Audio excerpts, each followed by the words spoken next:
everyone, I'm Dana Jean Antonelli, Manners and Etiquette Consultant.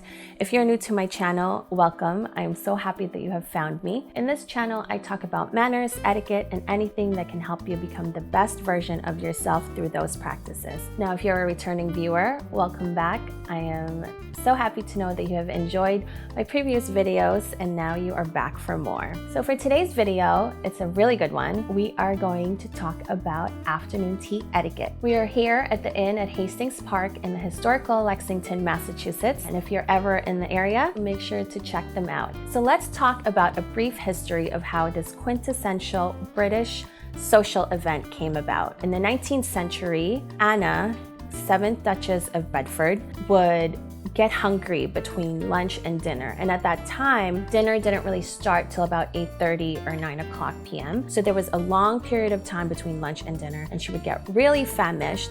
So she then started asking her servant to bring her a pot of tea, some bread and butter, and some sweets up to her room. And from then, she started enjoying having afternoon tea. She started inviting her friends over. It became a fashionable social event where people would dress up, dress to the nines in gowns, and men in tailcoats and top hats. And it became this really social, fashionable event for the upper echelon. And then by the 1850s, a lot of tea rooms started popping up everywhere in London, and it was more open to middle class.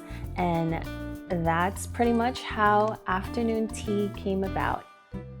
Now, afternoon tea typically is between 3 o'clock and 5 o'clock. And again, that's just to bridge the gap between lunch and dinner. Now, let's talk about the difference between afternoon tea, high tea, and royal tea. Now, typically an afternoon tea comes with a 3-tiered tray. We have savory. On the second tier, you'll find sconces, or here in America, we call them scones. And on the top tier is where you'll find desserts. On the first tray, you'll find finger sandwiches, just something light. Oftentimes it's cucumber, ham and cheese, chicken salad with mayo. On the second tier, you'll find scones with clotted cream and jam. And on the third tier, again, something sweet. And of course, afternoon tea comes with your tea of choice. Now, high tea, back in the day, it was meant for working families. High tea included a pot of tea and something more hearty, a more substantial meal like meat or protein, and oftentimes was served on a high table, hence the name high tea. Now, royal tea came about from luxury hotels, and it's just afternoon tea served with champagne. Now, what should you wear to an afternoon tea? You want to think smart casual. For ladies, a nice simple dress would do. If you want to wear a pair of jeans, wear dark jeans with a nice silk blouse and a tailored blazer. Think about your shoes. You can obviously wear a pair of ballet flats, high heels, but make sure they're clean. And for gentlemen, you can wear a nice casual suit or wear a pair of khakis or dark jeans with a white button shirt and a nice fitted blazer. Again, think about your shoes.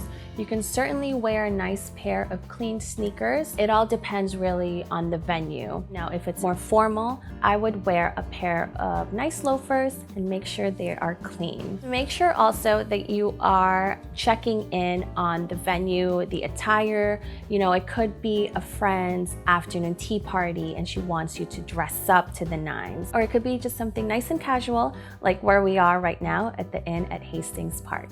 So just make sure to always check the venue and what their dress code attire is. Now, we've already covered what's on the trays: savory, sconces, and sweets. Now let's talk about how to navigate. So first, you want to start with the savory. They're called finger sandwiches for a reason. You want to take your fingers, take the sandwich, and always put it on your plate first before taking a bite. Now, if the sandwich is too big, you can use a knife and fork to cut it in half, but in this case, it's already cut small enough. You just bring it to your mouth and take a bite. Now let's move to the scones tray. So again, use your fingers to take the scones. Now you don't use a knife to cut it. You want to find a seam and you just break it in half. Again, put it on your plate. For clotted cream and jam, if it's a communal, something that you're sharing with everyone, you want to use your butter knife to take the cream from the container onto your plate. Same goes with the jam.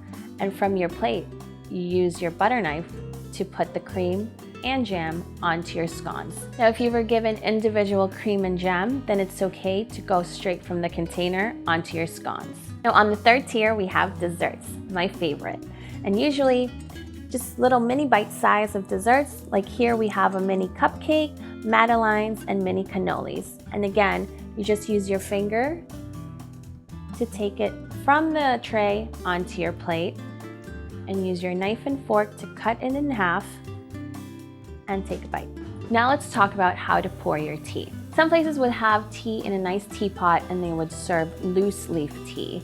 And oftentimes those come with mini strainers that you can put onto your teacup. So that way when you pour the tea, if there were loose leaves, then the strainer would catch it. But in this case, our pot already comes with a strainer, which is helpful. So you just want to take your pot, hold the top in case it pops open, and you just want to pour it into your teacup. So now there's this controversy between pouring your milk in first and then your tea, or vice versa. Now the story is actually, back in the day, people would pour their milk in first before the tea because their china or their cups weren't strong enough that if they poured the tea and it's really hot, it could break their cups. So now it doesn't really matter if you prefer your milk in first or your tea. It's all preference. Now let's talk about how to hold your teacup correctly. Now you want to pinch your index finger and your thumb finger through the loop and use your middle finger to balance it, just like so. Now I know that this can be difficult, and trust me, I wasn't perfect at this. It takes practice. So the more you practice it, the more you'll perfect it. And should you need more balance, you can use your 2 fingers on your other hand to help you support. Now another note to keep in mind is when you're drinking your tea, you want to look down in your teacup and bring the teacup up to you, not bring your head down and then drink your tea. Now let's talk about putting sugar in your tea should you decide that you want sugar in your tea. So first you want to take your sugar cube and you want to put it in your teacup from the rim on the edge, not in the middle, because that will create a splash. Now to stir the sugar in your tea, you don't want to use your teaspoon in a circular motion, as that will create a whirlpool and it'll get messy. You want to stir it in a 12 to 6 motion back and forth, and that will help dissolve your sugar. Now another thing to keep in mind when you're done stirring, you don't want to do this. It's just not elegant. Instead, give it a quick flick and put it behind your cup. Now you're ready to go on an afternoon tea anytime, anywhere, and I hope you found this video very educational, and I hope you've learned a thing or two about afternoon tea etiquette. If you have enjoyed this video, please give it a thumbs up, like it, leave me any comments below if you have any questions, and I hope to see you on my next video. Thank you so much for watching.